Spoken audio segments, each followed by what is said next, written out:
Bom, boa tarde a todas e todos. Bem-vindos. Queria agradecer a presença de todos aqui nessa apresentação de livro, homenagem, especialmente, claro, a presença do Raul e a tantas pessoas queridas que estão assistindo e que estão aqui no estúdio também, de vários lugares do mundo. Bom, um agradecimento especial, claro, às autoras e os autores dos textos que estão no livro, que compõem este livro homenagem, aos que estão presentes aqui, que vão falar daqui a pouco, e também aos que não puderam vir por conta de outros compromissos acadêmicos.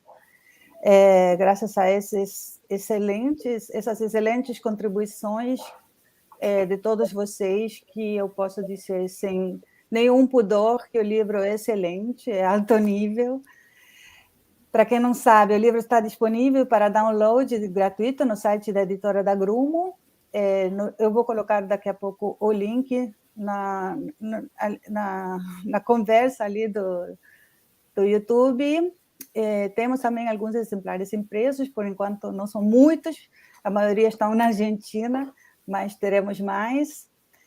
E, bom, eu vou falar muito brevemente, só para dizer que, para mim e para o Mário, este livro é um desejo antigo, quase, eu diria, quase uma necessidade, que provavelmente tenha, ao mesmo tempo que a gente se conhece, que já são são mais de 20 anos,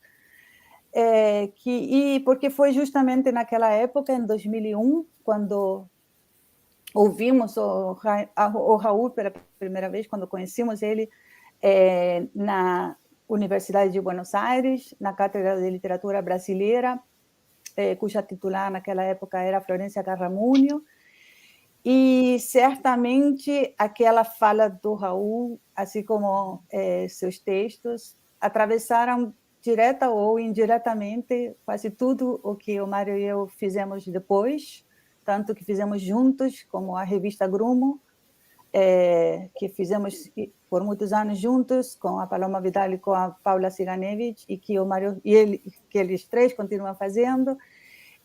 Então, esse livro também é um agradecimento, é uma pequena retribuição a esse caudal gigantesco de pensamento, de conhecimento, de inspiração, e também um agradecimento à imensa generosidade de Raul. E eu quero dizer aqui que essa percepção dessa generosidade não é só minha, eu ouvi isso de todas as pessoas envolvidas nesse livro. Então, além de provocar nosso pensamento, ele provoca o nosso afeto. E tem muitas outras pessoas que a gente teria gostado que estivessem no livro, por diferentes motivos não foi possível. Acho que teremos que pensar no segundo volume, Mário. Mas, enfim, as pessoas que fizeram trabalhos maravilhosos, como eu disse. E, finalmente, rapidamente, antes de passar a palavra para o Mário, eu queria agradecer também o programa de pós-graduação em Estudos de Literatura, da UF, do qual eu faço parte, não somente pela hospedagem deste lançamento no site, no YouTube do programa, mas também porque, no marco de um projeto print, conseguimos trazer o Mário para dar um mini curso na UF e começamos a pensar juntos nesse livro, a dar forma ao livro. Então, obrigada a todos mais uma vez. E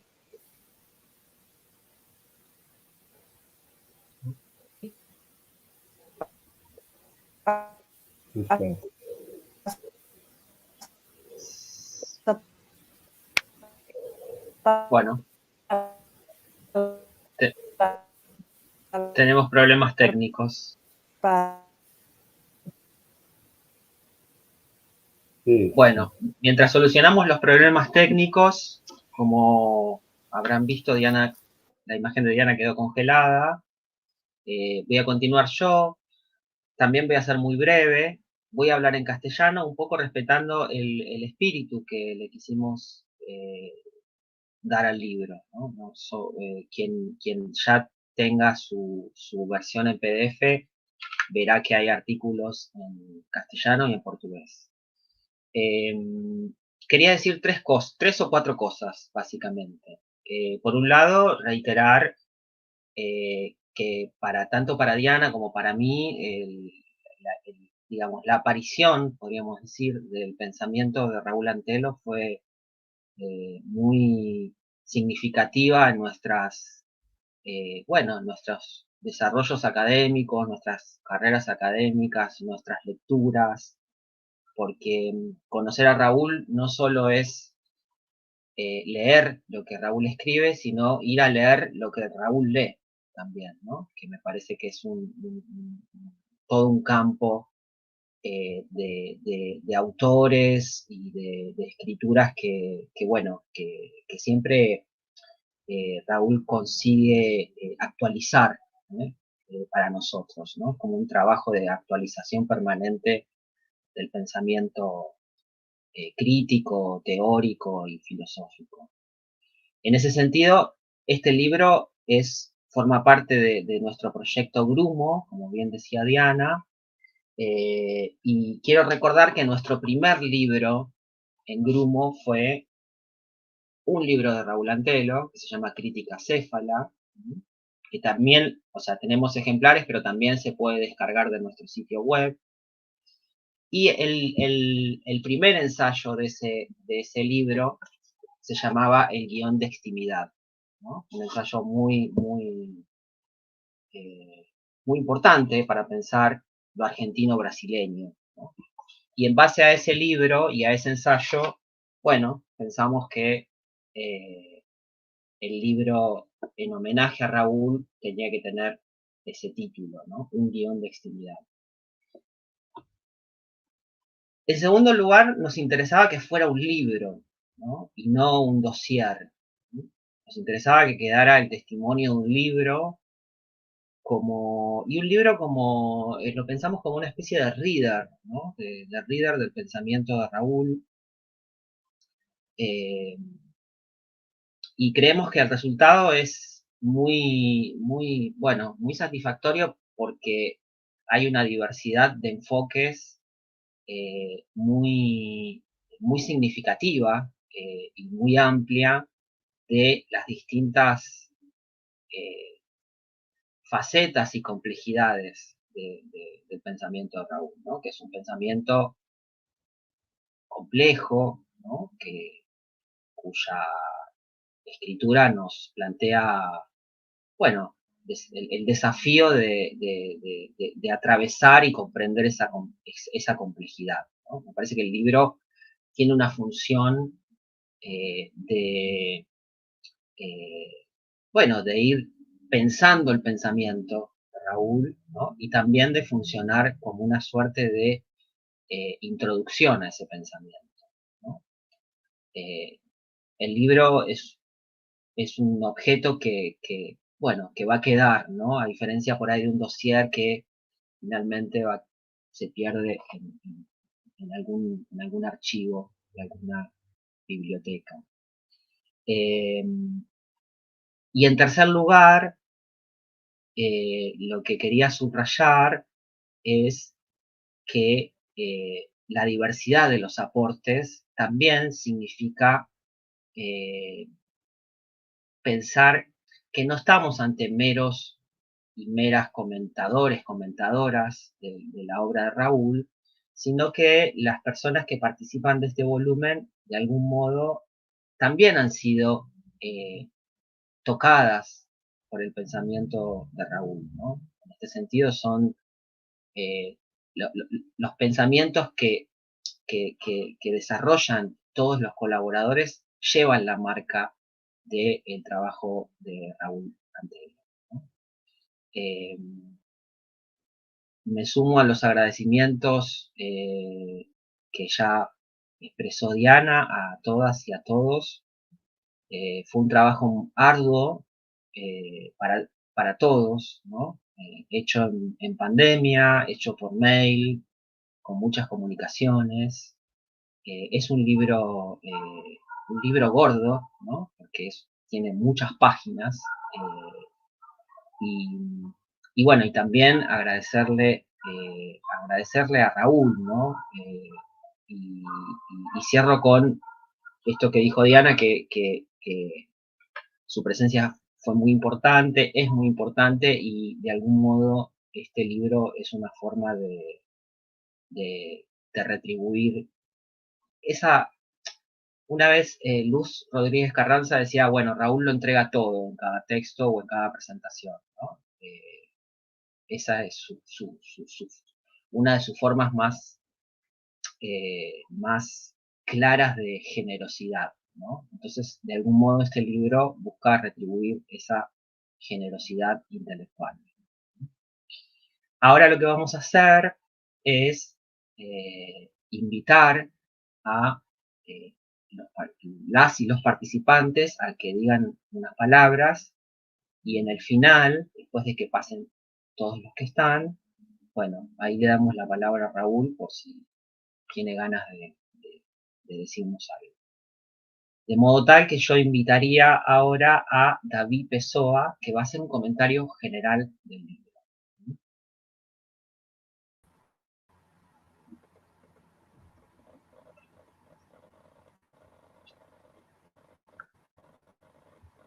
Olá, Mário. Olá, Raul. Vocês me ouvem bem? Sim. Então, boa tarde a todos e todas. Muito obrigado, Mário, Giana, por me convidarem para fazer essa breve apresentação. Eu escrevi um breve texto, que é o meu modo mais usual. Boa tarde, Raul. Boa tarde, caros e caras companheiras de viagem. Eu vou contar para vocês alguns poucos pontos de insurgência que, a priori, podem parecer desconjuntados. Porém, há neles uma linha em rodopio, cujo movimento é vital ao nosso corpo, que se põe a pensar em companhia das comunidades infraléveis de Raul. Tal movimento poderia chamá-lo de torvelinho de frustrações, de expectativas. Sejamos arrastados por eles. Primeiro, o historiador Carlo Ginzburg lembra que, quando criança, admirava muito seu avô materno, o grande biólogo Giuseppe Levi, biólogo notável internacionalmente. 3 de seus estudantes receberam o prêmio Nobel: Rita Levi Montalcini, Renato Dubecco e Salvador Luria. Levi foi um grande renovador da biologia experimental no mundo. Durante o fascismo, perdeu seu cargo na universidade. Foi perseguido pelas leis raciais, foi obrigado a se exilar na Bélgica e depois em vários países, como no Brasil. Em São Paulo, ele funda um importante laboratório de biologia celular. O neto, Carlo Ginzburg, ainda criança, conta que um certo dia foi ao laboratório do avô. Tinha 10 anos e toda a curiosidade que uma criança traz consigo. Giuseppe, então, prepara uma substância para que o neto veja através do microscópio. O pequeno Burg diz que aquela foi uma experiência, no entanto, muito traumática, pois, diz ele, não vi nada, absolutamente nada. Me senti muito desiludido. Por que nos narra Ginzburg essa experiência traumática? Ginzburg, que perdeu o pai, Leone Ginzburg, com apenas 5 anos de idade. Pai ele, Leone Ginzburg, torturado e assassinado pelos guardas nazistas. Talvez porque 2 questões, depois daquele encontro frustrado com o avô no laboratório de química do avô, se mantiveram e se mantêm vivas em suas narrativas microscópicas, cheias de microhistórias. Como dar visibilidade ao invisível? Como dar a ler o que jamais foi escrito? E ainda diz Carlo Ginzburg, i casi danno a leggere i casi. Ou seja, os casos dão a ler os acasos, mas, ao mesmo tempo, Os acasos dão a ler os casos, porque caso em italiano significa tanto caso quanto acaso. Segundo movimento, os cursos no Collège de France seguiam regras específicas nos anos 70, 26 horas de aula por ano, metade das quais, no máximo, podia ser dada na forma de seminários. Os professores deviam expor a cada ano uma nova pesquisa, assim renovavam-se constantemente os conteúdos. As frequências às aulas e aos seminários eram inteiramente livres, não requereria inscrição, nem nenhum diploma, muito menos certificados. No vocabulário do Collège de France, dizia-se que os professores não tinham alunos, mas ouvintes. O curso Os Anormais, de Michel Foucault, foi dado entre 1974 e 1975, todas as quartas-feiras, de janeiro até o fim de março. Havia tanta gente para acompanhar o curso, entre estudantes, professores, pesquisadores, curiosos, estrangeiros provenientes de várias partes do mundo, que tiveram que disponibilizar 2 anfiteatros. Foucault queixou-se repetidas vezes da existência da distância entre ele e os ouvintes e das raras conversas que a forma do curso possibilitava.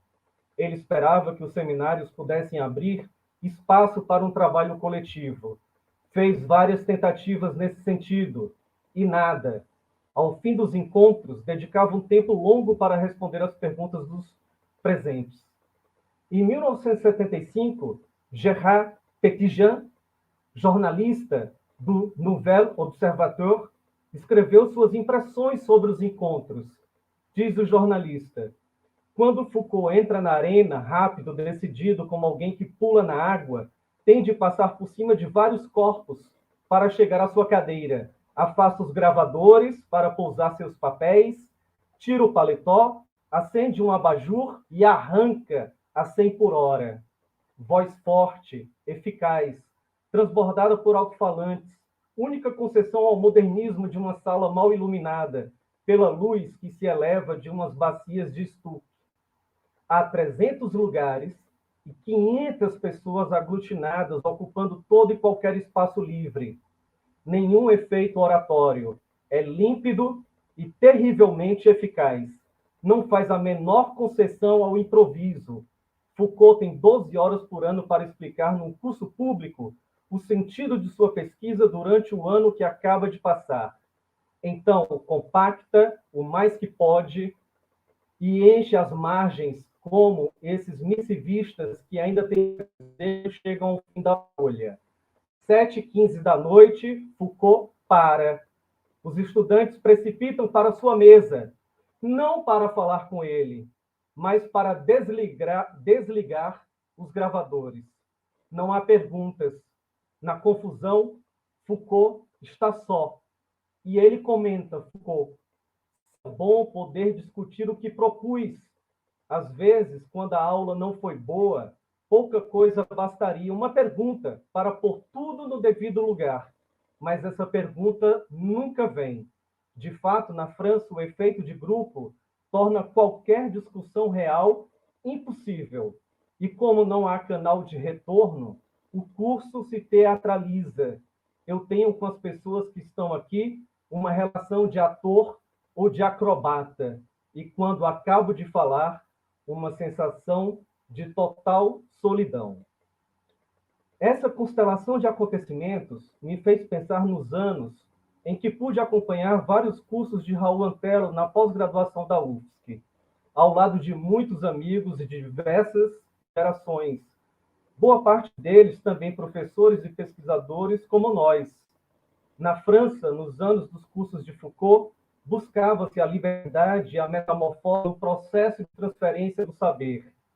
Sem certificados, sem diplomas, a vida do pensamento em constante movimento.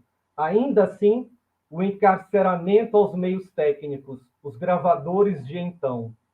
Por vezes, a falta de embate, a falta de erotismo por parte do público ouvinte. A solidão. E eu me pergunto, e na Ilha do Desterro? Como se sentia Raul Antelo? Educere significa conduzir atrás de si, conduzir pelo caminho certo, isto é, educação como inscrição de potencialidades já dadas, inscritas nos sujeitos. Além dessa acepção, educere significa incremento, desenvolvimento progressivo e ilimitado de conhecimento. Portanto, modelo de desenvolvimento da economia global. Milton Santos chamaria isso de globalitarismos. Porém, educere também resvala em seducere, ou seja, levar além, um passo além, em direção ao aberto. Confrontar-se com o aberto, no entanto, não é tarefa fácil, muito pelo contrário. Após as aulas, conferências corpográficas de Raul, depois daquelas 4 horas intermináveis, naquelas tardes frias de Florianópolis, quando ele punha sobre a mesa um calhamaço de papéis e pegava cada folha com um gesto extremamente concentrado, batia os olhos pausadamente sobre cada folha e a recolocava sobre a mesa novamente. O espaço temporal se prolongava ainda mais e, de repente, um vórtice começava a rodopiar com sua voz pausada. Ele nos narrava acontecimentos históricos com precisão, para que pudéssemos acompanhar com um pouco mais de tatilidade os textos literários, críticos, filosóficos, etc., etc., etc., etc., com os quais se debatia, solicitando-nos sempre um exercício de concentração, sem igual, que, de súbito, se rompia com alguma anedota rica de detalhes. Ele sabia o que as pessoas tinham comido num determinado jantar, como estavam vestidas, em que locais havia ocorrido tais encontros, com os pormenores das arquiteturas circundantes, dos gestos, e tudo isso era extremamente fascinante. Como tantos acontecimentos habitavam em sua memória? Aos poucos, fui percebendo que não há arquifilologia sem ficção. Por fim, ele queria ouvir, queria que colocássemos alguma questão, como aquela rapsódia tocada por ele, ao lado de uma comunidade imensa, com tanta vivacidade, tinha reverberado em nossos corpos. O que se encontra sobre a lâmina do microscópio, no entanto, pode ser extremamente visível para uns e totalmente invisível para outros. O silêncio pode significar, ao mesmo tempo, festividade do pensamento e frustração. Frustração, no entanto, não como apatia diante do movimento de inércia, mas como domínio da reivindicação, ou seja, o domínio das exigências desenfreadas e sem lei, como nos apontava Jacques Lacan num de seus seminários. Raul, como excelente ouvinte de Lacan, desde muito jovem travou o embate com a frustração ou com as frustrações.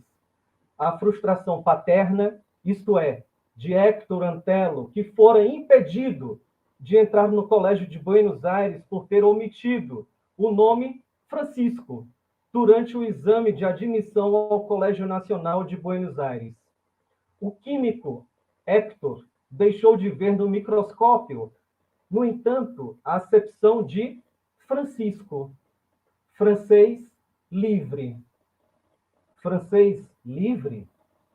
As frustrações no decorrer da vida tomam a dimensão de um vulcão, e para não ser devorado por ele, para escapar das expectativas em relação a mim, diz Antelo, frustrei a expectativa de meu pai, porque não fiquei na Argentina. E acrescenta, me neguei a ficar colado aos herdeiros. À medida que vou desenhando um lugar de não herdeiro, permito-me, por outro lado, herdar o conjunto das heranças. Em outras palavras, se não tenho uma herança própria, possibilito a emergência de outras tramas, diz Raul. Desse modo, Acredito, ainda acrescenta ele, acredito que tudo isso legitima a necessidade que tinha de ir trabalhar em Florianópolis.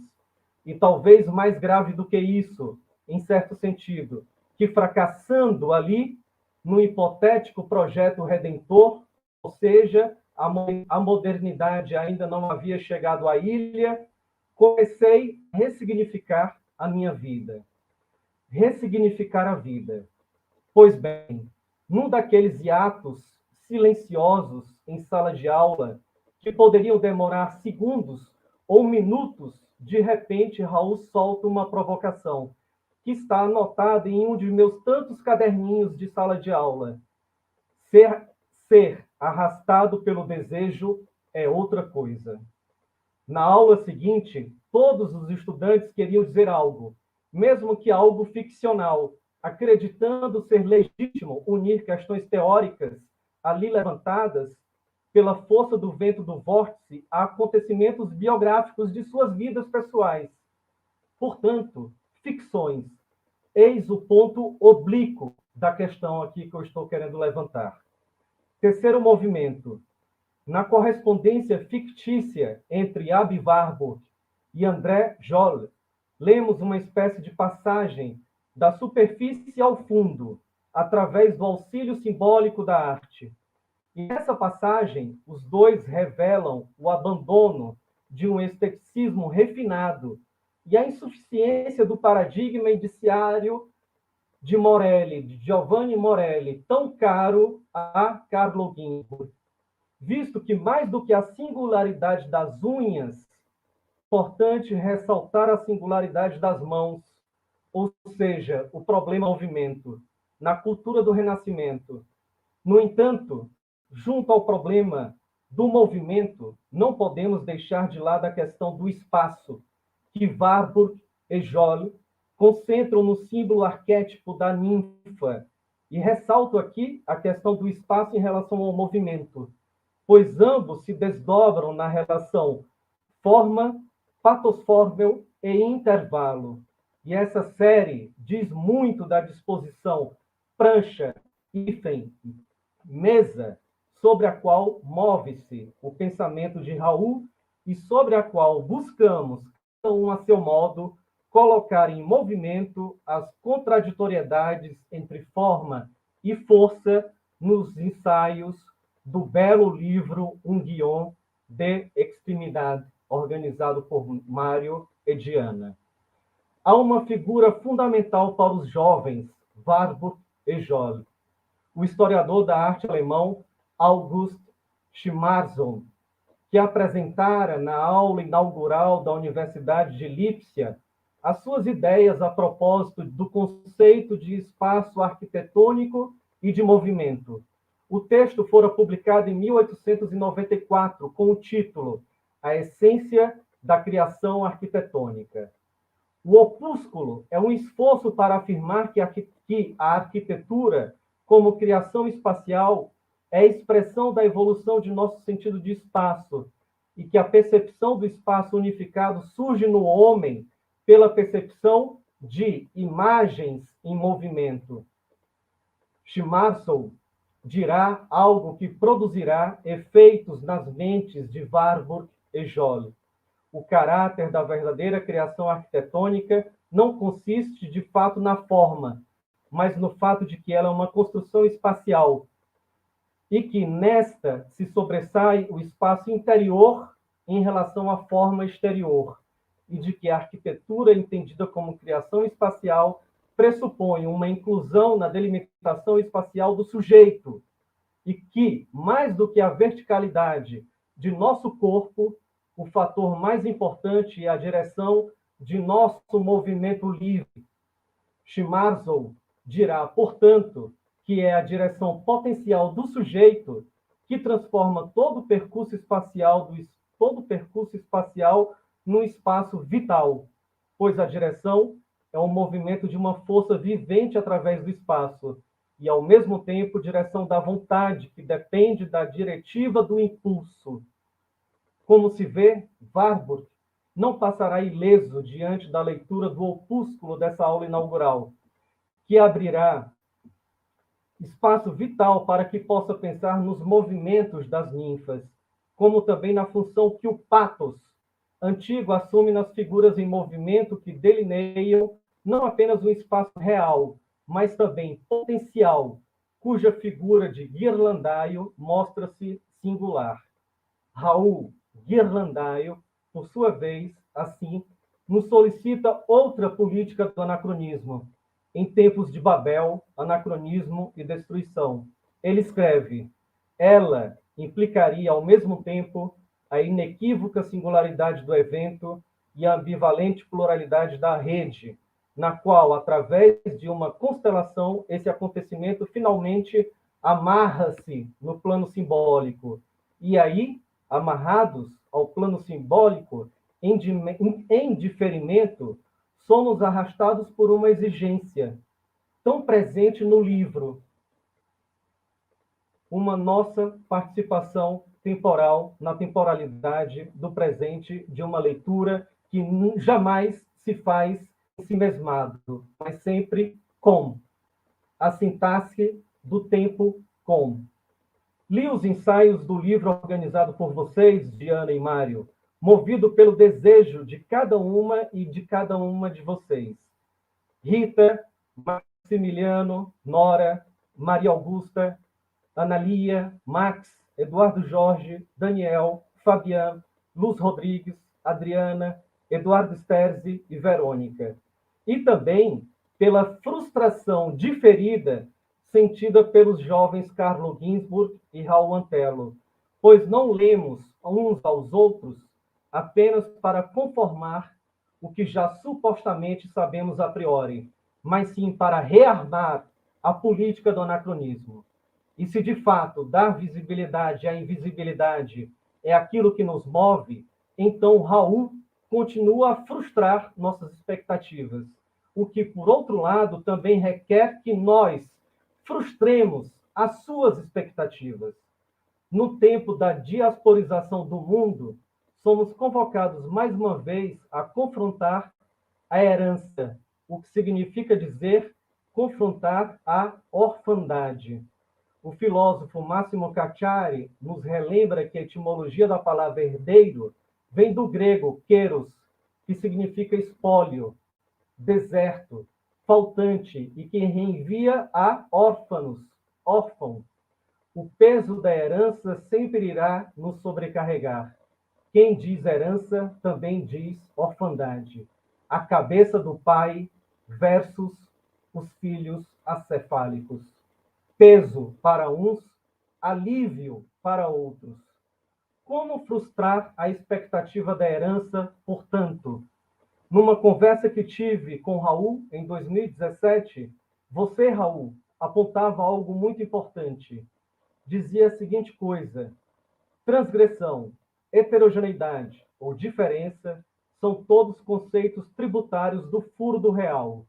Pelo contrário, no inconformismo, que significa partir dessa lacuna, desse impossível, somos forçados a admitir que assim se esboça uma lógica emancipatória de novo tipo, inacabada, aberta e iterativa, sem prazo de caducidade, mas também sem garantia de sucesso.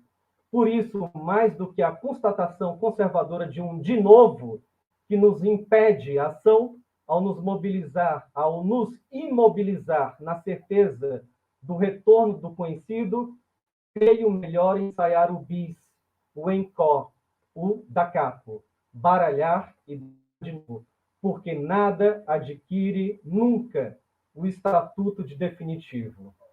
Li cada ensaio, então, Mário, Diana, Raul, queridos e queridas colegas, com direito ao roubo, como um fluxo, como o fluxo do fluxo, a presunção do arquivo, a arte combinatória contrária ao tédio, com expansões em que a gente volta, infatigavelmente, a se fechar no aberto que nós mesmos criamos, como roubei de uma fala de Raul. Assim, a arte combinatória, anacronismo deliberado e atribuição errônea, contrária ao tédio, nos aponta que não há arquivo desprovido de poder político.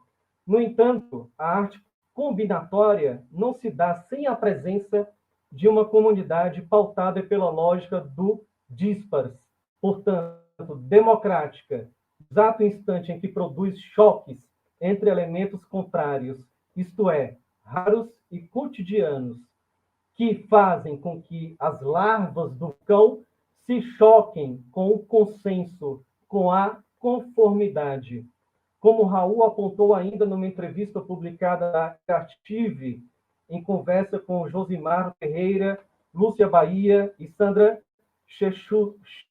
Chiluski, diz ele, daí ser crítica signifique potencializar o tempo, arrancando da simples sucessão para torná-lo um acontecimento.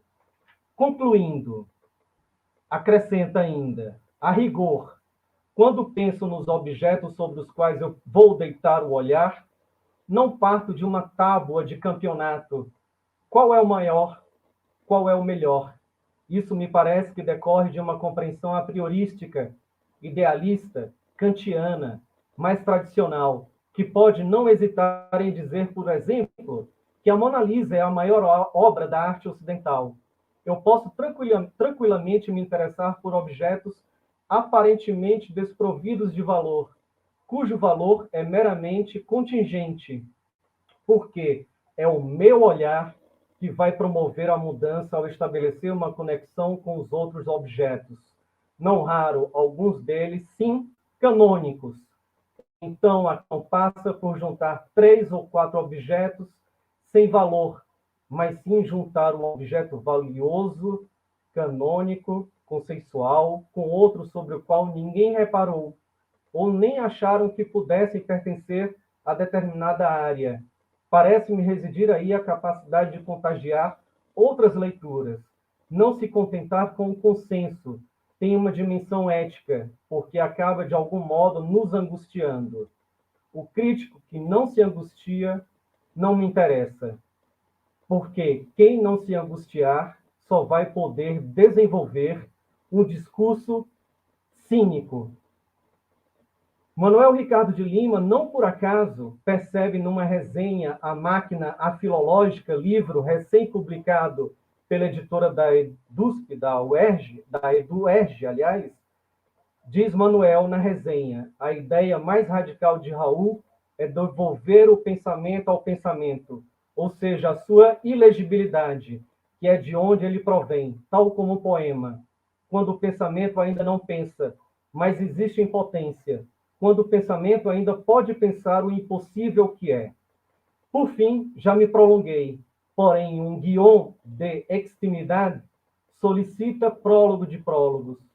Creio que este belo livro nos ajuda a pensar e a embaralhar novamente as cartas, dando-as de novo, da capo, a nós mesmos e a novos ouvintes, que porventura se sentirem arrastados pelo desejo de frustrar as expectativas de uma história autoconsciente, organizada, hierárquica, para que novos relatos, sempre deslocados por uma linguagem que se esquece de si mesma, possam dar à América Latina outra espacialidade, sem pátria, sem páter, porém ainda singularmente patoslógica e arquifilológica.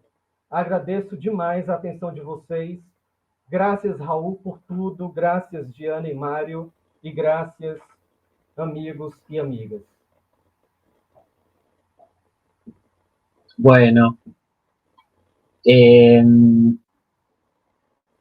muchas gracias, David, por tu lectura tan exhaustiva y a la vez panorámica y archifilológica, podríamos decir. Ya podría ser otro texto para el libro.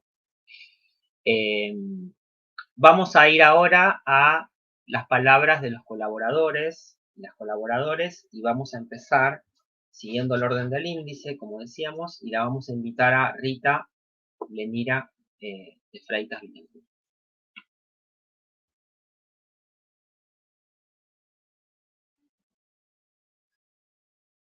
Esperemos un minuto. Ahí. Isso. Bienvenida. Boa tarde a todas e a todos. É uma honra ser a primeira, assim como foi uma honra para mim abrir esse livro, né? E agradeço duplamente a Diana e ao Mário pelo convite para compor esse livro, né?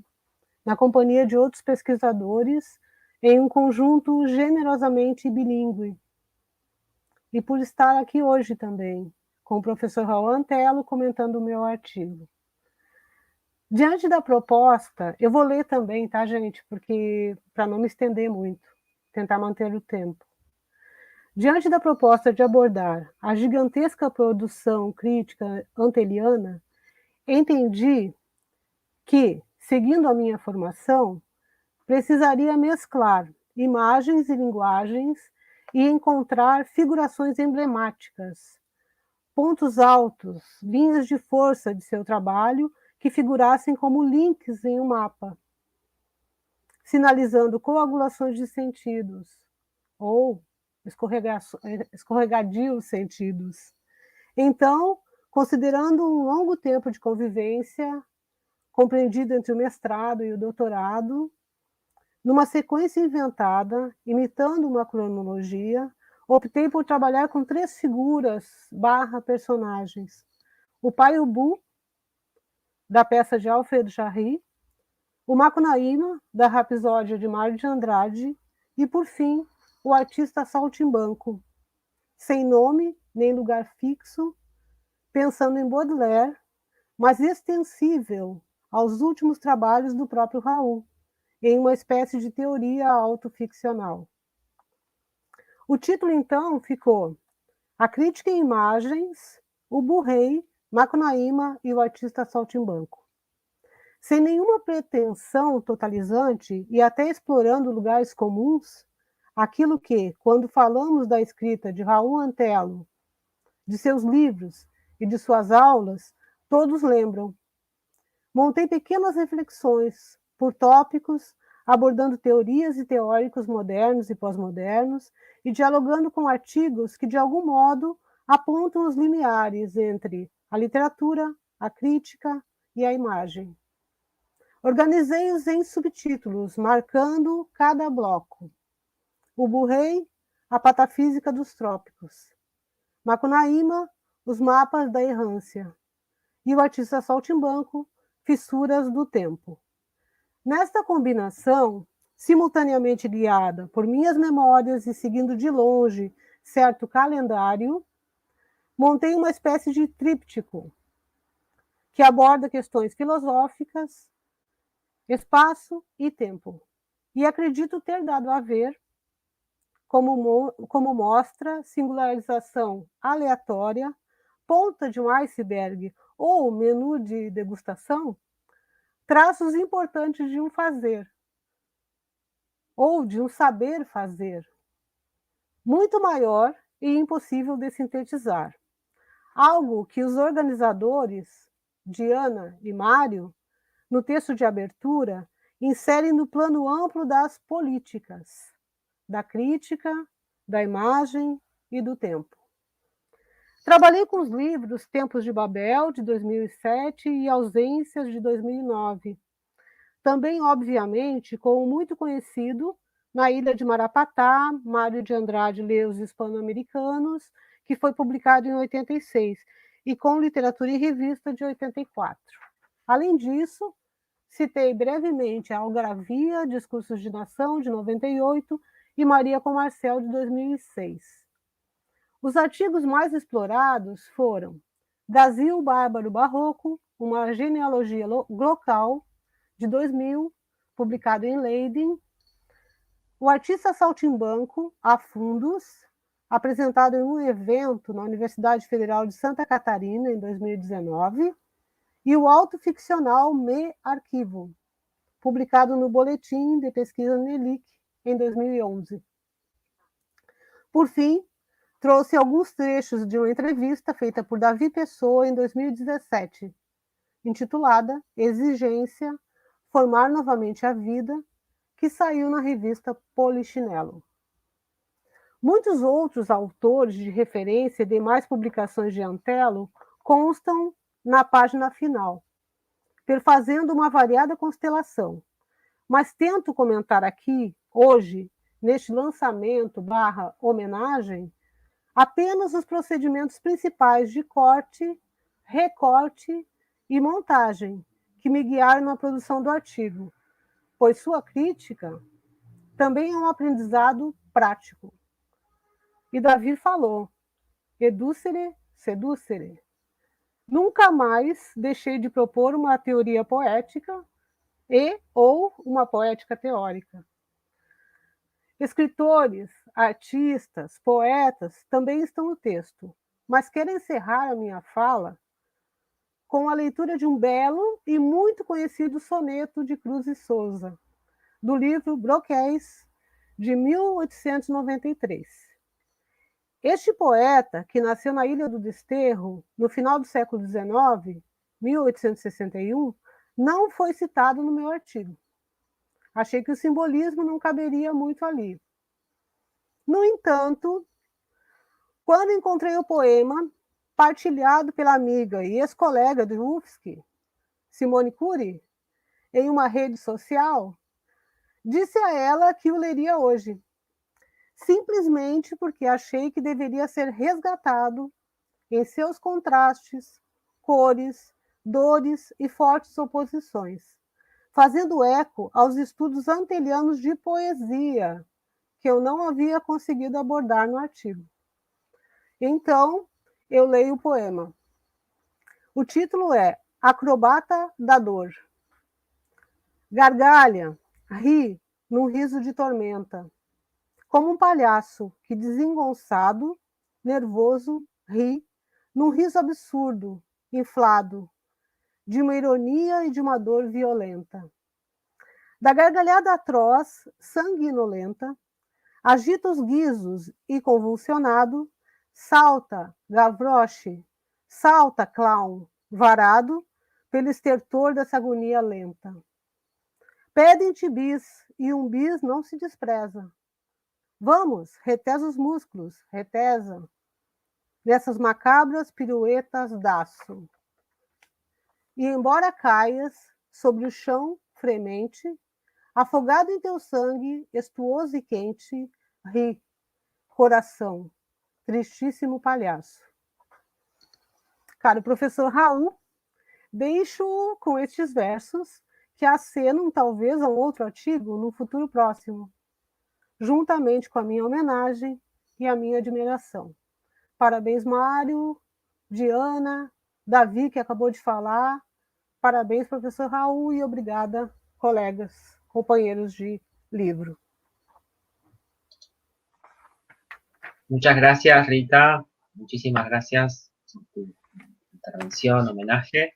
Y ahora vemos si está Maximiliano Crespi en el estudio o no. Diana, vos ya me dirás. Si no, la invitamos a Analía Gerbaudo. Estamos... Analía Gerbaudo. Bueno, Analía Gerbaudo nos va a decir unas palabras también. Tiene que ir a pantalla grande. Me siento como Pinky. Hola, buenas tardes. ¿Puedo empezar? Bueno, ahí ya estoy en pantalla grande. Bueno, escribí un texto porque me distraigo mucho, no soy buena con la realidad, así que escribí un textito que le puse me gusta el baile que se arma. Además de agradecerle a Diana y a Mario la posibilidad de participar de esta fiesta que continúa la otra, la de escribir para este libro colectivo alrededor de una obra que no solo admiro, sino que sigo, imito y, como siempre dice Daniel Link, robo. En mi caso le agrego hasta donde puedo. Quisiera usar estos 5 minutos para al menos insinuar hasta donde alcanzo a entrever en conversación con quienes se armó el capítulo que solo Diana y Mario saben cuántas veces revisé. De verdad, cuántas veces revisé para pesadilla de ellas y de quien corrigió el borrador, cuyo amoroso trabajo aprovecho también a agradecer. Trabajo y paciencia. Dicho rápidamente y solo para mencionar a quienes escribieron en un guión de extimidad, el capítulo dialoga con el tipo de trabajo que viene haciendo Maximiliano Crespi y Max Hidalgo Nacher y sus políticas de exhumación de prácticas de nuestras chacritas, por retomar la potente metáfora que usa Silvia Zahita para hablar del campo. Con el de Nora Domínguez, Daniel Link, Adriano Rodríguez Pérsico y Fabián Ludueña Romandini. Argumento, muy brevemente. Cuando Nora vuelve sobre los conceptos, o lo que junto a Jorge Panesi y a Jacques Derrida llamó espigones, de Silvia Molloy, en el Diccionario de Términos Críticos, coordinado por Beatriz Colombi, recientemente publicado en acceso abierto por Claxo, del que de paso señalo, Raúl también ha participado. Cuando Daniel formula los propios, pienso en su concepto de imaginación o en sus redefiniciones del de archivo. Cuando Fabián lee el gesto filosófico de Raúl, cuando Adriana describe los modos, la cito, los modos de funcionamiento de lo que llama la máquina Antelo, algo que Daniel, por ejemplo, ha hecho leyendo lo producido por la máquina Elvira, hablando de Arnoux, o lo que habita en el planeta Sarlo, todos se inscriben en una constelación de actores que también, tras la estela de un modo de leer que Raúl ha propiciado, hoy Mario evocaba ese libro que hemos reseñado con tanta fascinación, Crítica Céfala, y ese texto puntual, ¿no? Digo, también tras la estela de un modo de leer que Raúl ha propiciado, discuten, todos los que les mencioné, discuten el lugar que ocupa el pensamiento producido desde estas pampas en el espacio transnacional de circulación de las ideas. Me apresuro en aclararlo, no se trata de una posición tramitada ni desde las epistemologías del sur, ni desde los estudios decoloniales, bien podría, pero no es desde ahí. Desde 2011 trabajo junto a un grupo de sociólogos y antropólogos con quienes construimos indicadores puntuales que nos permitieron volver desde la mira de estas disciplinas sobre una pregunta que Diana Klinger me planteó luego de leer varias versiones del capítulo que aquí presenté. Más puntualmente, y la referencia importa, como se verá hacia el final, fue durante el examen de cualificación de Vinicius Rodríguez Ximénez, pronuncio horrible el portugués, sostenido en esta Universidad Federal Fluminense en junio de 2021, alrededor del proyecto Leer a Extraxao, Leer na Extraxao, Pedagogías de Lectura en un Discurso Latinoamericano, Argentina-Brasil, del 66 a 2016, que Diana me preguntó si la producción de nuestras más reconocidas figuras de Argentina y de Brasil circulan más allá de Argentina y de Brasil. La respuesta excede el binomio sí-no. La que apenas empecé a garabatear en este capítulo y que se continúa en otros, pone en evidencia cómo la potencia heurística del trabajo en cuestión es solo un factor, no necesariamente el determinante y nunca el único, asociado a otros, entre los que se cuentan la lengua de circulación, la editorial que publica los textos y el país y las instituciones de pertenencia de los agentes. No se alarmen, no voy a repetir aquí los resultados de capítulo ni de los otros, simplemente menciono 2 episodios breves que insinúan por dónde van los análisis. El primero, deslizado en una entrevista por Raúl. Lo cito. No me interesan los países jóvenes, le habría dicho George D. Duberman a una de las integrantes de su equipo de cátedra cuando ésta lo invitó a realizar una estadía en la Universidad Federal de Santa Catarina. El segundo, un intercambio de mails con Vinicius a propósito de su tesis doctoral y de otro episodio tan productivo como ambivalente que tuvo lugar en un congreso celebrado en La Plata, en la Universidad de La Plata, en 2017. Allí un compañero deslizó que mis trabajos hacen fracking. Ninguna observación me estimuló más a mejorar el modo en que hasta ahí había fundamentado por qué vale la pena poner atención sobre nuestros espigones y sobre la circulación de nuestros trabajos. Prefiero citarlo a Vinicius, es un intercambio de mails, que no le pedí autorización, la verdad, para citarlo, pero como es algo bueno, bello, lo voy a hacer. Lo traigo ese intercambio por el modo en que él lee el temita. Es un lector de otra generación que dialoga con los trabajos de Raúl y con los de Yoka Wolf, pionero, los trabajos de Yoka, en los estudios alrededor de nuestros espigones, que por si acaso, tanto Yoka como yo, protegimos en una primera instancia, no sin riesgo de cierto esencialismo, con el adjetivo, en el caso de Yoka, latinoamericanos y yo, argentinos. Entonces lo cito a Vinicius. Você conhece, perdão por mi modo de ler português. Você conhece o Julian Assad? Sim. Tem um poema curtinho dele, do livro Rimbaud na CGT, que eu já estava pensando em comentar na tese. Se chama Fracking hacia el puente generacional. Y Vinicius cita un pasaje de ese poema. se decidió perforar con la intuición de que debajo de la casta de jóvenes había otra casta de jóvenes y así otra debajo, hasta que se encontró con un joven sumergido que con su canto sostenía a los autorizados, los que hablaban desde arriba. Entonces lo tomó de la mano y lo subió por el agujero hecho. E Vinícius dice, o que acho mais instigante é mesmo o título. E fiquei pensando justamente nisso, que também no gesto do Assad há essa operação de aproximar e equivocar exhumação e fracking. Dejo en suspenso lo que sigue porque no quiero spoilear la tesis de Vinícius. Y para terminar, un envío a una clase de Raúl de 2021, disponible en línea en acceso abierto en el sitio de Vera Cartonera, y cito una frase de Raúl. Nada, en principio, me es ajeno. Observó Raúl desde una posición que hace serie con sus respuestas a los interrogantes de Verónica Stiger, Eduardo Llori, Jorge de Oliveira y Eduardo Sterzi durante la estupenda entrevista publicada en Un guión de intimidad. Nada, en principio, me es ajeno. Y ahí vamos, Raúl, convirtiendo en bandera ese principio, siguiendo a nuestro modo sus pasitos en este baile que bailamos, un baile más divertido cuando une a varios en la movida, como aquí, gracias a esto que usted provoca, gracias a la música que Mario y Diana supieron encontrar para generarlo. Muchas gracias. Bueno, muchas gracias, Analía. Qué lindo lo que leíste. Creo que hablo por Diana y puedo decir que nos encantó. Vamos a seguir ahora con Max Hidalgo Nacher, que está actualmente en el norte y se ha conectado con nosotros. Bienvenido, Max. Hola, muy buenas a todos. Muchas gracias, Mario, Diana, Raúl. Y bueno, yo quería empezar simplemente diciendo que estoy muy contento de estar aquí en tan buena compañía y también de haber participado en este libro, en este volumen que ahora presentamos, que yo diría que es un volumen sobre, para, pero también, algo se ha dicho ya en este sentido, hacia Raúl, ¿no? Un intento, digamos, de avanzar en esa dirección. Y a mí enseguida hablaré de mi texto, pero me gustaría, un poco para enlazar, empezar hablando del título. Mario ya ha comentado que proviene del artículo de Raúl, del primer artículo de Crítica Céfala. Y este título, Un guión de extimidad, claro, remite a muchas cosas, se puede tomar por muchos cabos.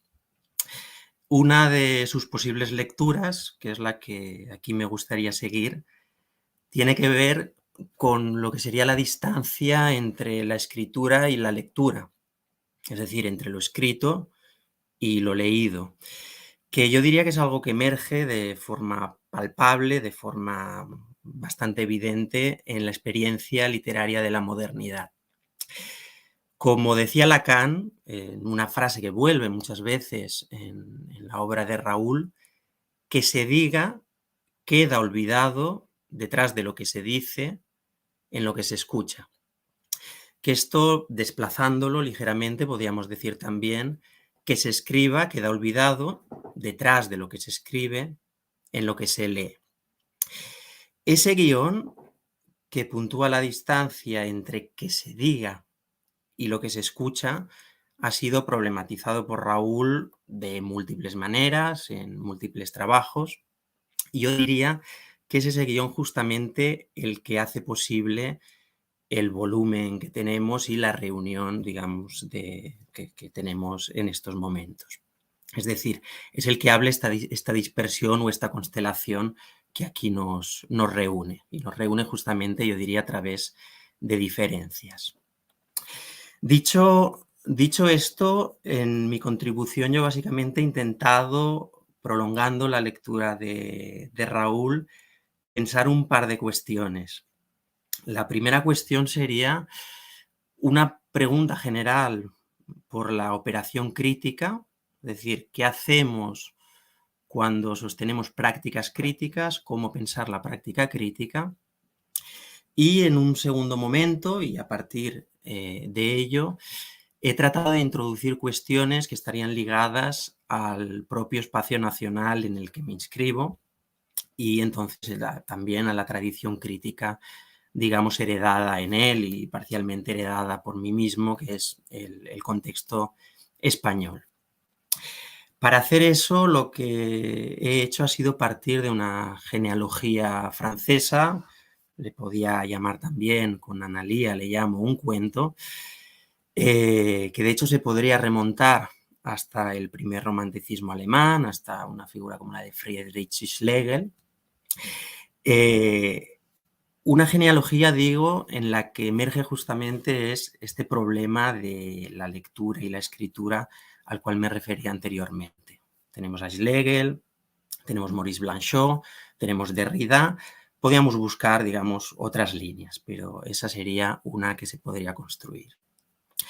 Y haciendo eso, al mismo tiempo en el texto lo que hago es preguntarme por la dificultad que tenemos nosotros mismos, de insertarnos en ese cuento, ¿no? Pues a fin de cuentas es un cuento francés o, si preferís, un cuento franco-alemán que no nos incluye, yo diría que no nos incluye a ninguno de nosotros de ninguna de las maneras. Es justamente desde esa imposibilidad de la que parto para plantear un doble movimiento en mi texto a partir de la lectura de la obra de Raúl. Por un lado, como decía, el acto crítico, ¿no? Pensar el acto crítico como ficción crítica, y ahí la ficción crítica de la que hablo es una ficción crítica que friccionaría con los objetos de los que parte y que pone en juego. Eso es algo que me parece fundamental y que Diana y Mario, de hecho, recogen en el prólogo al libro, el hecho, digamos, de que la teoría sería inseparable de los corpus a partir de los cuales cobra cuerpo. En ese sentido, si hablamos de teoría literaria, podemos decir que la teoría literaria estaría atravesada por la literatura de la que habla y hacia la que de alguna manera acaso podría tender. Por ejemplo, Foucault, ¿no? Foucault, Las palabras y las cosas, sería un texto atravesado por la lectura de Borges. Y si tiramos de ese hilo, emergen cosas que, digamos, en el contexto francés, en el propio Foucault como tal, sería difícil que emergiera. Esto supone, pues, que cambiar de corpus o desplazar el recorte del objeto, nos lleva, y yo diría que casi que nos obliga, a poner en crisis el discurso y a transformar la teoría.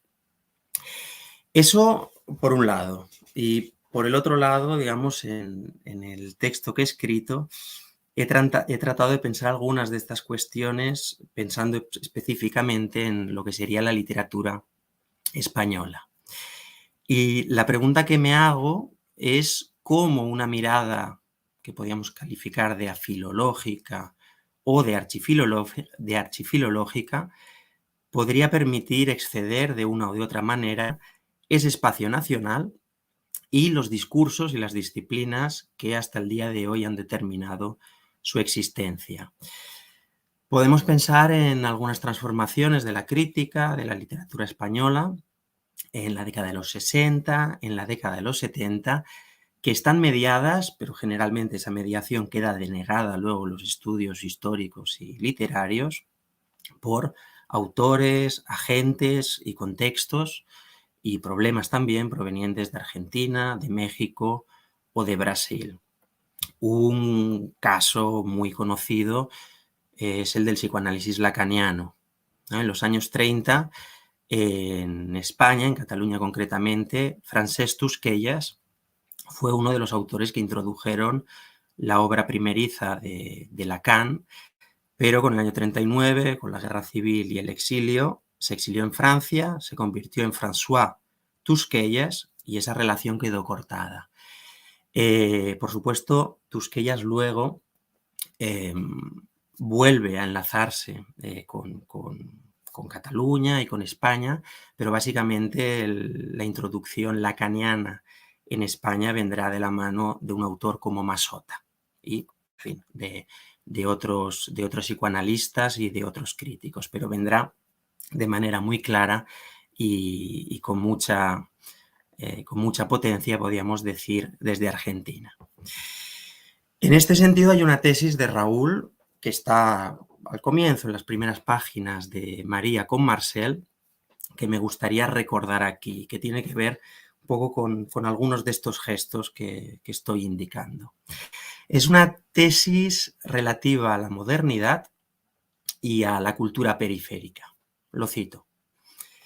La cultura periférica incide en la elaboración de la teoría modernista del arte y de la sensibilidad en Occidente. Y sin embargo, se procesó una sutil obliteración de esa historia cultural que, en nombre de la autonomía e incluso reivindicando la diferencia, solapa cierta filigrana cultural que, para emerger, requiere la laboriosa construcción de una anamnesis demorada. Es esa anamnesis, ese trabajo arqueológico, el que podría activar lo diferencial y podría activar lo periférico como fuerzas, como potencias de transformación. En ese sentido, la mirada desplazada de Raúl permite, y me permite a mí en este caso, pensar un espacio y un tiempo, cabría decir también, fracturado. Se trataría, pues, de convocar los restos, algo del orden de lo no leído en la lectura, de lo excluido, podría decir también, para volver a poner en juego la historicidad.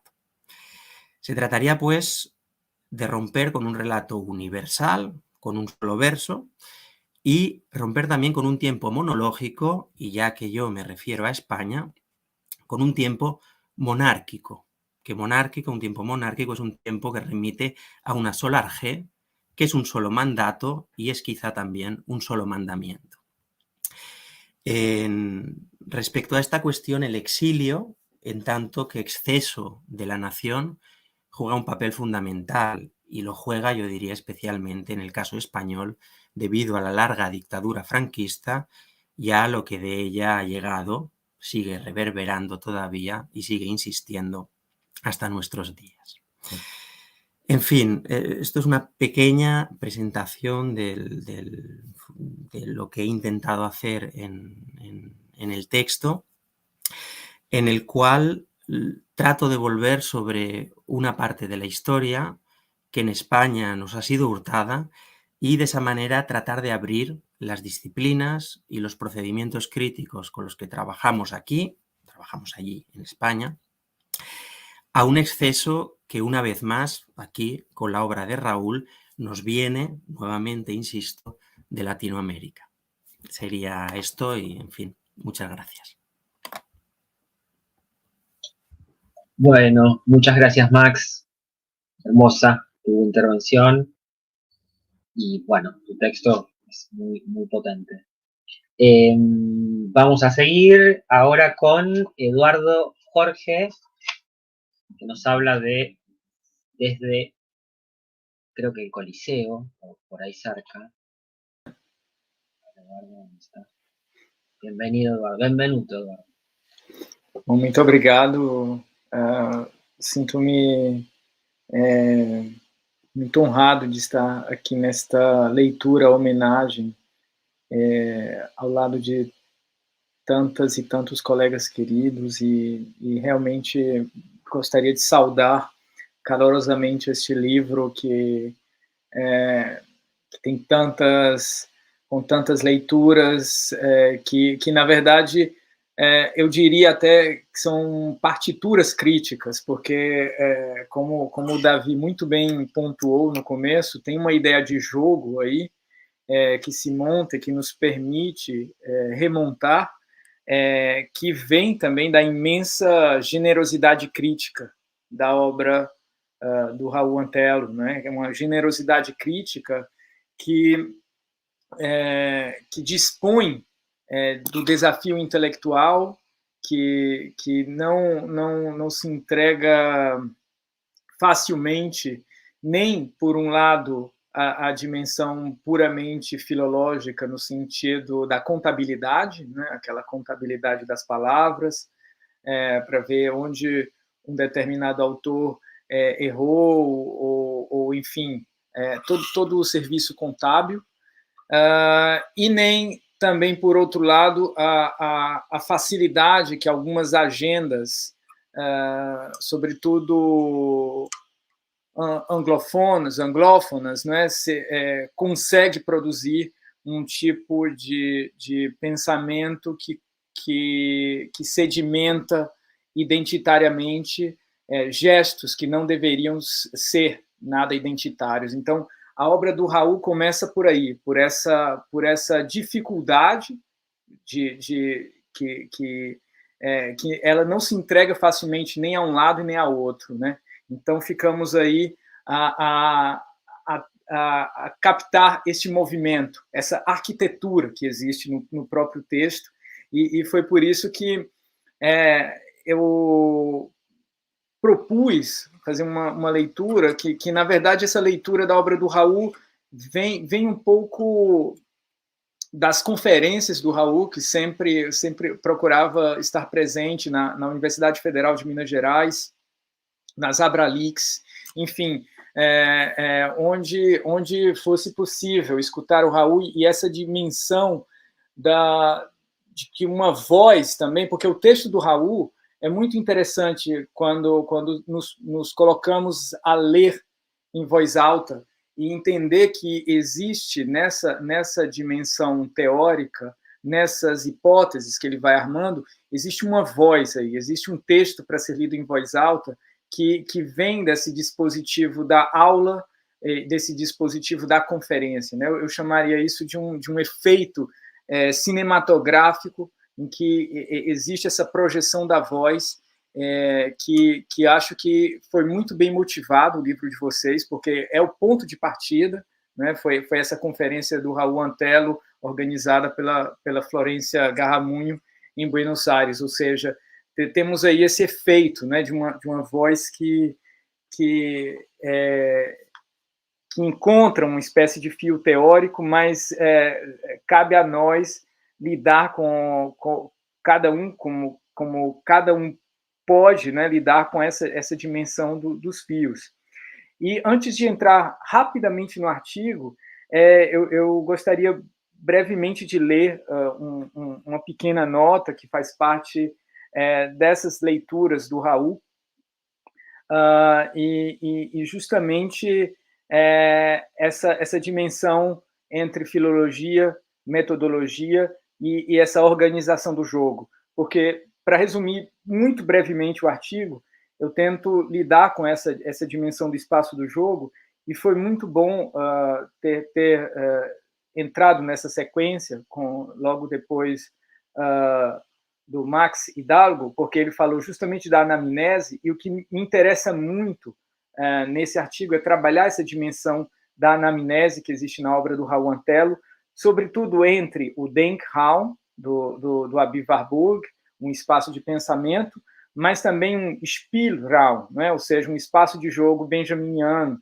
e que entre a articulação desses dois pontos, que também é Agon e Alea, né? Que também da crítica acéfala, permite entender toda essa dimensão de uma crítica infraleve, ou seja, nem totalmente filológica, nem totalmente dentro de uma agenda que vai afirmar uma identidade. Então, é nesse desafio que a ficção crítica ela vai criando, né, um caminho próprio, uma metodologia que, como eu vou mais ou menos tentar situar nesta breve nota, mas uma metodologia muito mais heurística, né? Ou seja, que nos convida a manter o movimento, como foi muito bem dito agora há pouco, sobre essa questão da dança, né? Existe uma mobilidade em relação a isso, e uma teoria, existe um esforço teórico que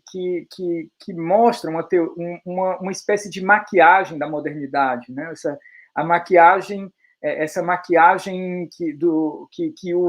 que faz do próprio presente, essa ideia que nós temos de presente, do aujourd'hui,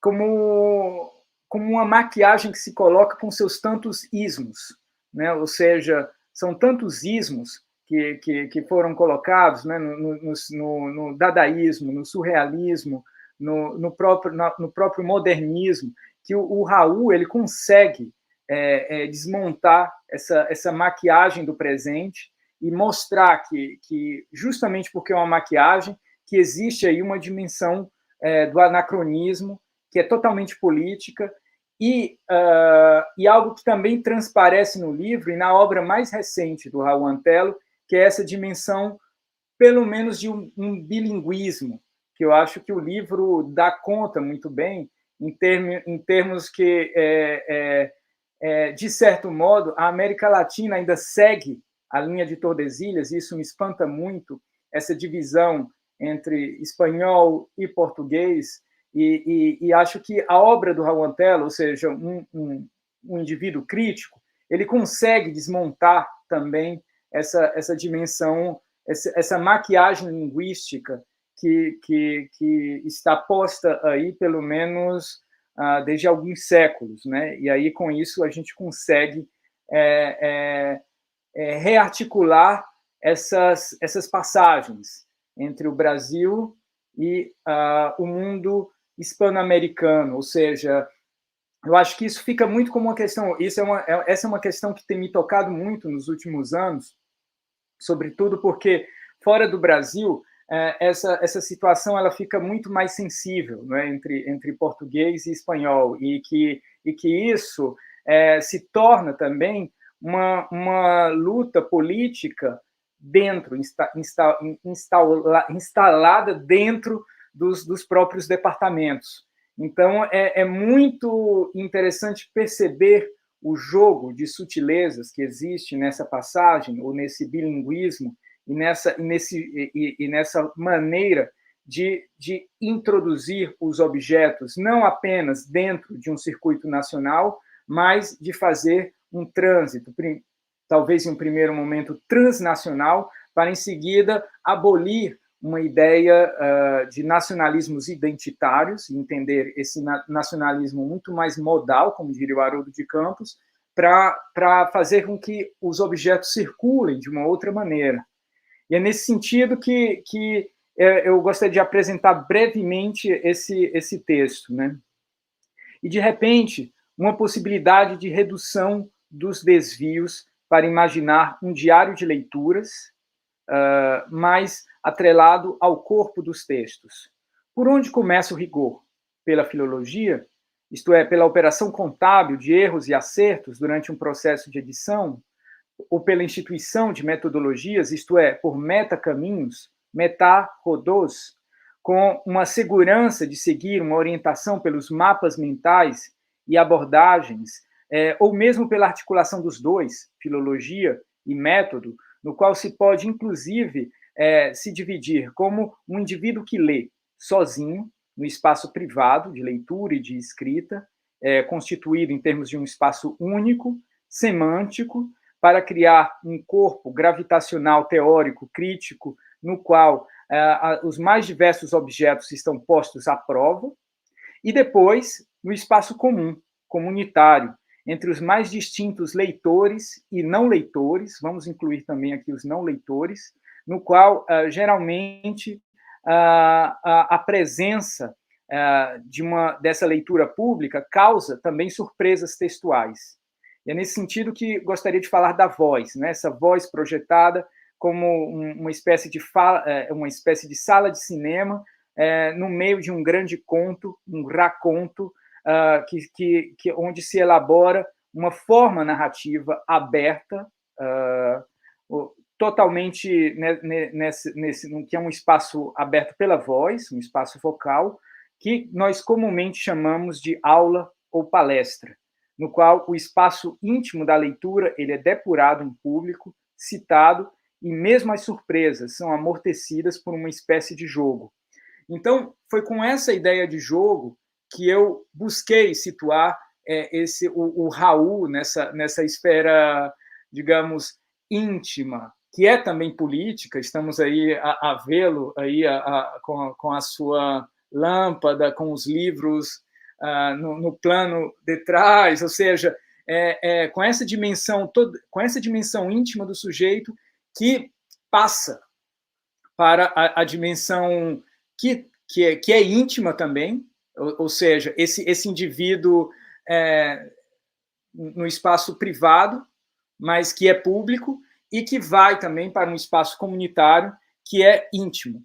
E aí é nesse sentido que eu busco entender essa extimidade que está muito no título, nesse roteiro, e nessa ideia assim, de que a literatura ela tem um inconsciente, e que a crítica ela possui uma dimensão anamnésica, em que isso vai abrindo caminhos a partir, não apenas em termos de metodologias ou em termos de filologia, e por isso mais no sentido de uma máquina afilológica ou uma arquifilologia, mas que por aí a gente consegue perceber que, como diria o Pasolini, os sentimentos também são históricos, e que essa dimensão da própria filologia ela não entra apenas no sentido de ser uma profissão. E com isso eu gostaria até de concluir com um breve comentário. Assim, escrevi para o Raul Antelo com uma surpresa que encontrei a primeira edição de La Alegria, né, a Alegria do Ungaretti, e que é de 42, e que neste livro tem um poema dedicado a Mussolini, a Benedetto Mussolini, ou seja, um poema intitulado Popolo. E com isso me surpreendi com essa saudação, né, com esse aceno, mas que Raul já tinha percebido, né,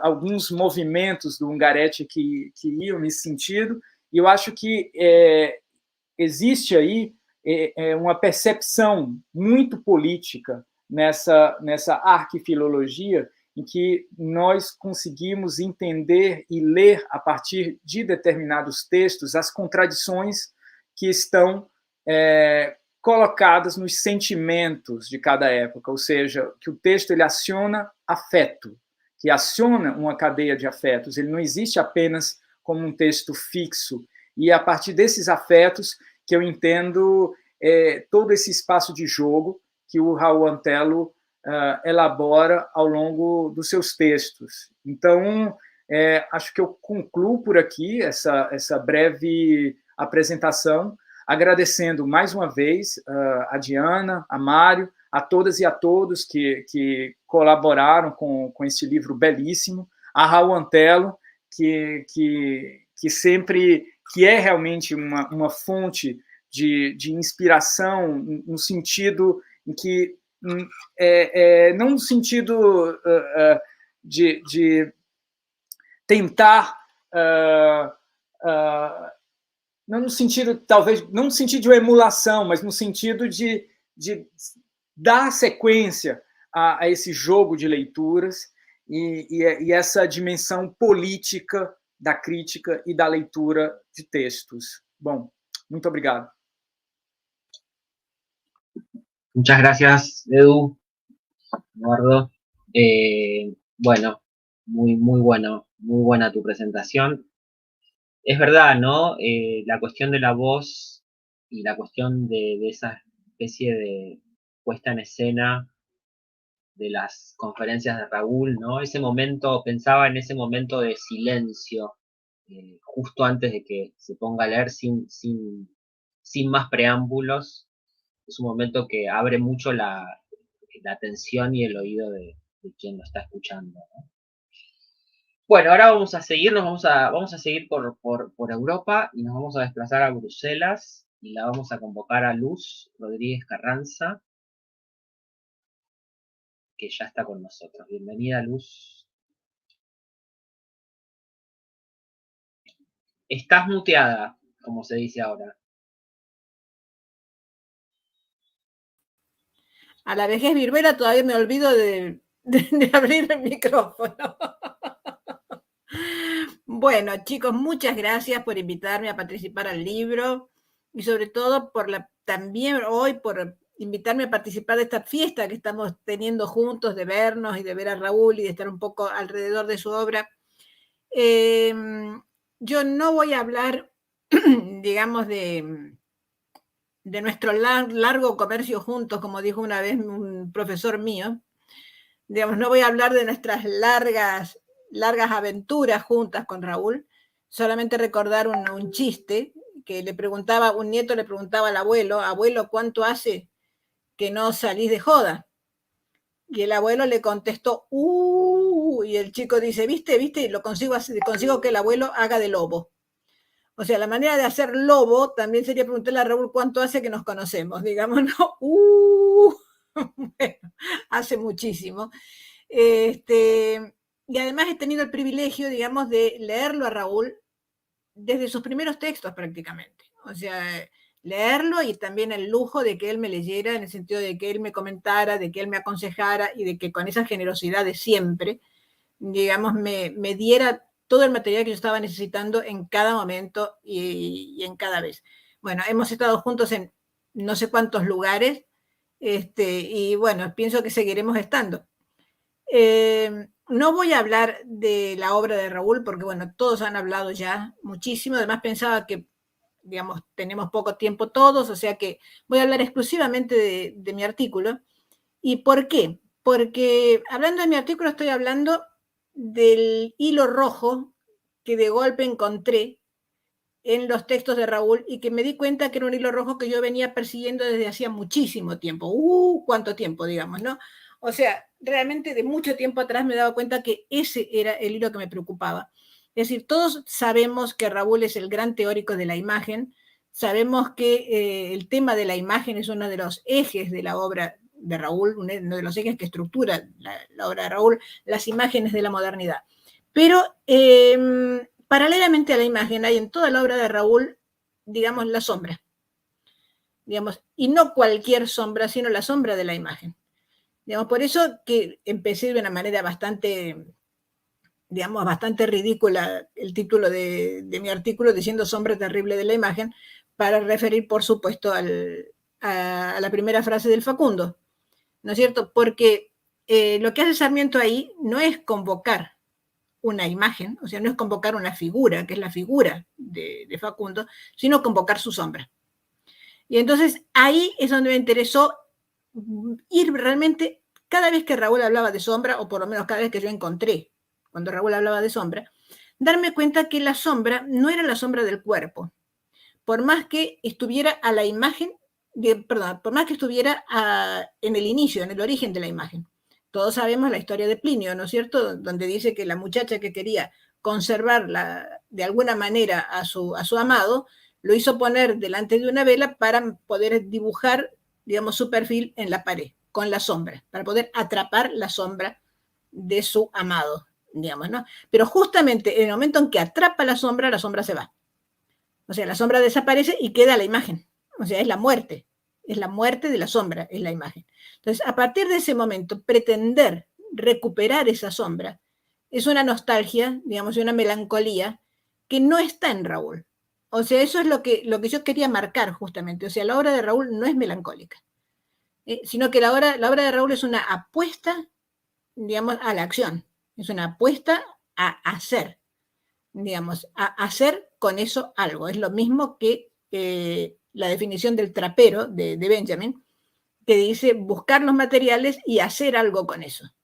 O sea, no se trata solamente de buscar los materiales por los materiales mismos. Es decir, no se trata de correr detrás de una sombra que se nos escapó definitivamente, digamos, como es la sombra de la imagen, la sombra de la modernidad, que es el eje de toda la obra de Raúl, sino darnos cuenta de que esa sombra no existe más, que tenemos una imagen, pero que esas imágenes han ido dando sombras y que esas sombras son sombras que vienen después de la imagen. Entonces, hay un texto de Raúl en Lovaina, en uno de los simposios que organizamos, perdón, en Leiden, en uno de los simposios que organizamos en Leiden, que se llama El realismo y su sombra. Y es ahí donde que está, vos estuviste en ese simposio, Mario, o sea que pienso que muchos de los que estamos aquí nos recordamos, y ahí justamente en El realismo y su sombra, Raúl retoma un texto de Barthes sobre Steinberg, sobre Saúl Steinberg. Y muestra, Barthes está muy sorprendido porque dice que en muchas obras de Steinberg desapareció la sombra de los cuerpos, o sea, son cuerpos sin sombra, pero que cuando aparece la sombra es una sombra agregada. O sea, es una sombra nueva, es una sombra que ha sido puesta por el pintor después de la imagen. Una sombra agregada a la imagen. Entonces ya no se trata de ir a buscar una sombra, sino de proyectar una sombra. Digamos, o sea, no es ir digamos, a hacer una especie de arqueología de la sombra, sino de ver cómo se proyecta la sombra a partir de las imágenes.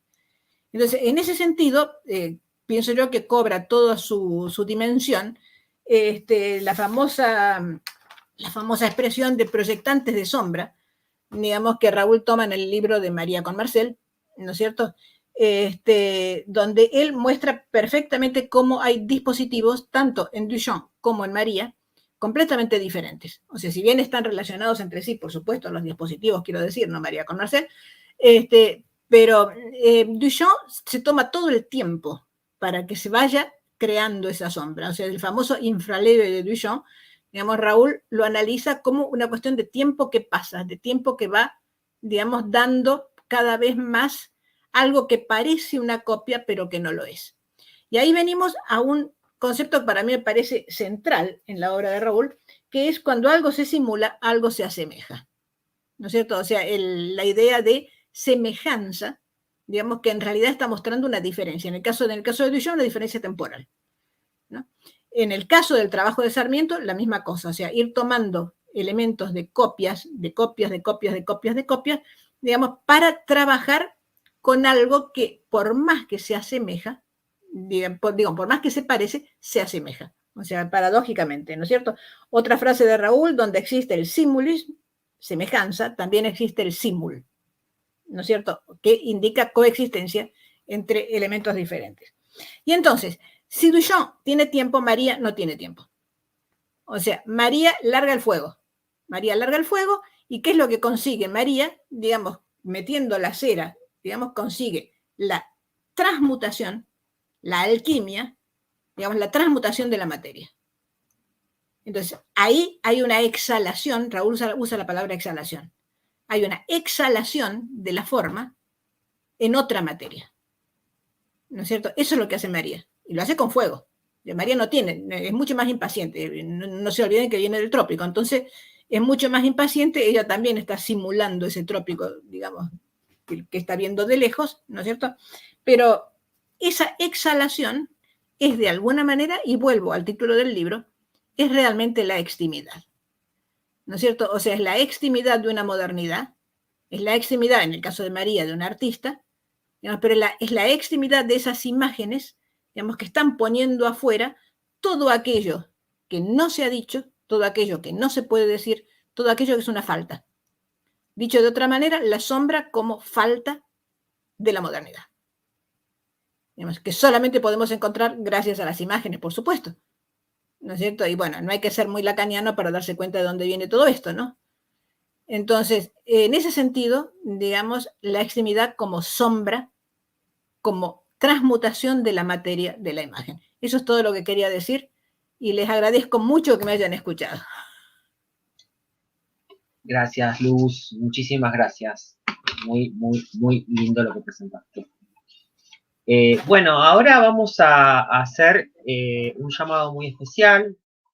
Nos vamos a trasladar a la provincia de Córdoba y vamos a invitar a Roxana Patiño. Roxana es profesora en la Universidad de Córdoba y ha editado a Raúl Antelo en su colección por Edwin y ha difundido mucho el pensamiento y bueno, y lo ha llevado muchas veces a Raúl Antelo a Córdoba. Así que nos pareció importante contar con su palabra. Bienvenida, Roxana. Gracias, Mario. ¿Me escuchan?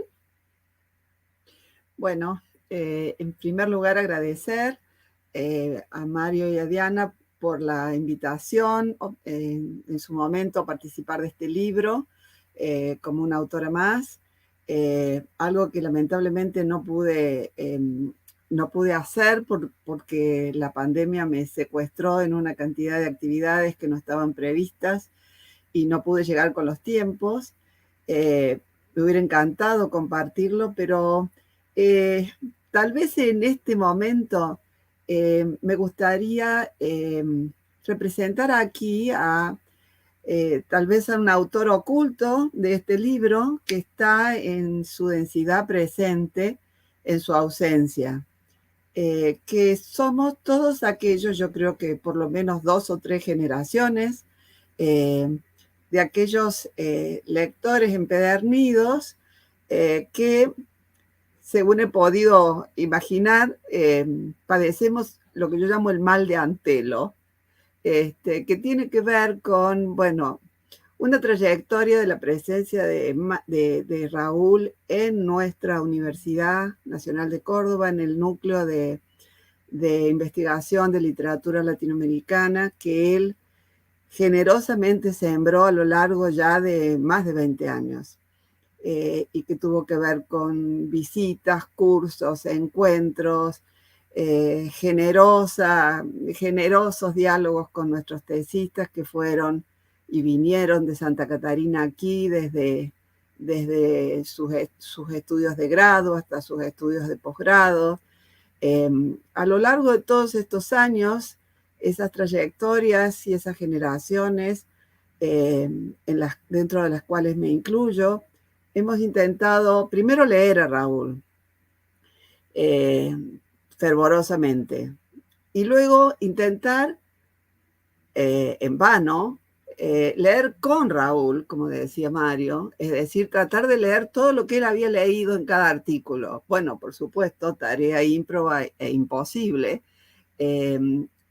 Y por supuesto llegamos a una tercera instancia que de algún modo nos encauzó en nuestros derroteros, que significa tratar de leer como Raúl nuestras propias búsquedas, porque esto que menciona Mario y Diana en el prólogo, que tiene que ver con la experiencia absolutamente intransferible que implica la lectura de cada texto de Raúl, hace que al final de cada texto Raúl queme las naves, nos rompa toda su metodología y nos tire el grito de empezar de nuevo, hacer tu propio recorrido y no inventes aquí un método.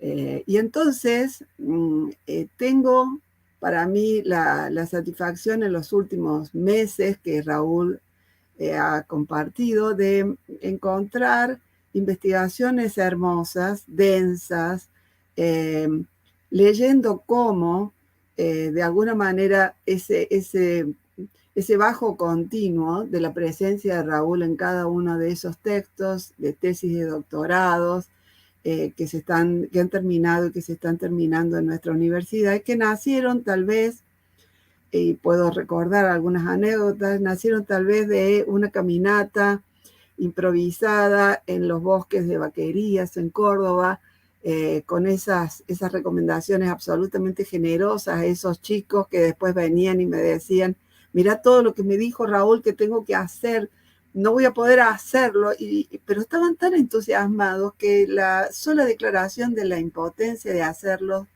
les hacía comenzar su derrotero. Así que, en nombre de todos esos lectores que están en este texto de alguna manera ausentes y presentes, quiero agradecerte muchísimo por toda la generosidad a lo largo de tantos años. Gracias, Raúl.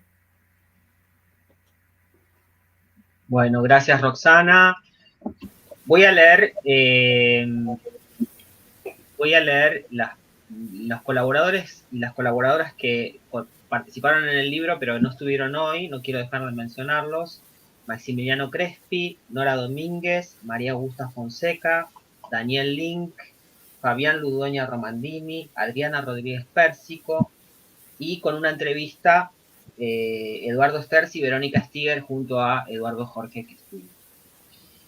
Bueno, querido Raúl, ha llegado tu hora. No sé si vos querés tomar la palabra. Te escuchamos con atención. Ha sido una fiesta oírlos, emocionado, contento, sorprendido, confieso que cuando me pidieron que hablara frente a lo que está ocurriendo, no dejó de preocuparme cómo hablar de vida en un momento tan amenazado por la muerte. Un momento atravesado por el lawfare. Como no puedo con el genio, no dejé de asociar el fair inglés, a una remota raíz que implica la jornada, el viaje, de ahí la tasa, el precio, cosas que sobreviven en el neerlandés waren y en el alemán fahren, de donde sale la Erfahrung benjaminiana. Pero confieso que frente a lo que veo aquí y allá, y padezco aquí y allá, cada día se me impone más la idea de que más que un lawfare, o sea, un precio de la ley, una jornada de la ley, es un viaje a lo más bajo, al low fare. Y creo que en buena parte lo que hago, mi trabajo, es resistir a esa caída tan estrepitosa de ciertos niveles de elaboración, de pensamiento, a cierta sofisticación del vivir cotidiano, que no tiene que ver solo con la lectura, tiene que ver con cómo uno se vincula con el otro. En mis caminatas de los últimos tiempos he pasado por una reciente operación y esa operación que me dejaba un poco vulnerable para caminar, podía trastabillar y caerme y todo irse al diablo. Camino con la enfermera, camino con el personal trainer. Es claro que ni una ni el otro comparten esta biblioteca que me sirve de escenario, pero ahí estaba también el desafío de cómo poder encontrar algo en común. En común encontré que hoy es 25 de agosto y que esto no es gratuito. La primera imagen que tuve al recibir el libro fue la imagen de la muerte. Yo veía en letra de molde mi nombre en la tapa de un volumen que giraba alrededor de lo que yo hago. Nada más parecido a la muerte.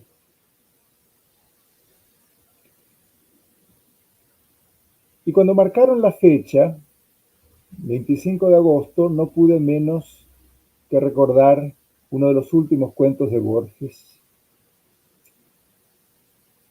Para los que no lo recuerden, me permito la cita.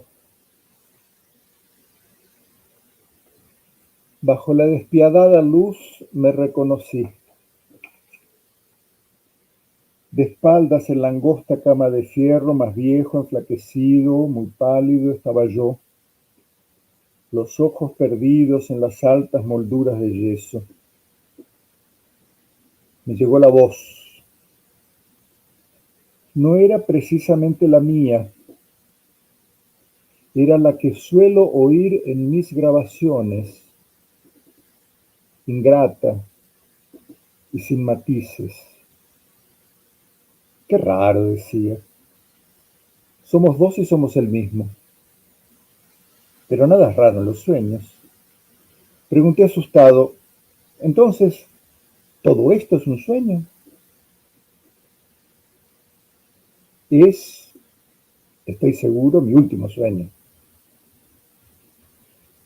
Con la mano mostró el frasco vacío sobre el mármol de la mesa de luz. Vos tendrás mucho que soñar. Sin embargo, antes de llegar a esta noche, ¿en qué fecha estás? No sé muy bien, le dije aturdido, pero ayer cumplí 61 años. Cuando tu vigilia llegue a esta noche, habrás cumplido ayer 84. Hoy estamos a 25 de agosto de 1983. Tantos años habrá que esperar, murmuré. A mí ya no me está quedando nada, dijo con brusquedad. En cualquier momento puedo morir. Puedo perderme en lo que no sé y sigo soñando con el doble, el fatigado tema que me dieron los espejos y Stevenson. Y más adelante concluye: quedará en lo profundo de tu memoria debajo de la marea de los sueños. Cuando lo escribas, creerás urdir un cuento fantástico. No será mañana, todavía te faltan muchos años. Dejó de hablar, comprendí que había muerto. En cierto modo yo moría con él. Me incliné acongojado sobre la almohada y ya no había nadie. Dejó de hablar.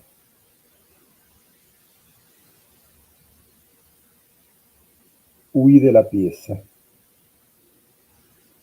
Afuera no estaba el patio, ni las escaleras de mármol, ni la gran casa silenciosa, ni los eucaliptos, ni las estatuas, ni la glorieta, ni las fuentes, ni el portón de la verja de la quinta en el pueblo de Adrogué. Afuera me esperaban outros sueños. E é isso que nos salva, esperar outros sonhos. É isso que empurrou a escrita, é isso que empurrou este livro, é isto que espero que ainda nos empurre a todos nós para dias melhores. Um beijo a todos.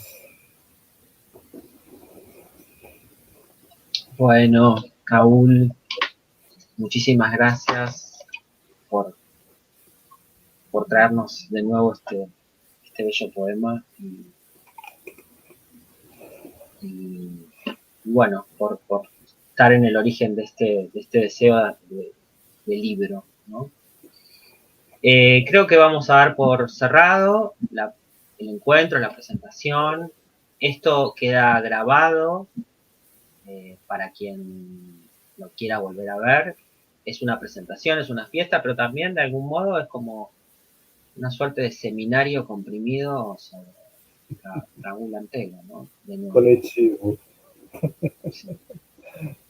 Así que bueno, muchas gracias por acompañarnos, a quienes estuvieron en YouTube, muchas gracias a los participantes, muchas gracias Raúl, y damos por cerrado la transmisión. Muito obrigado a todos. Un beijo.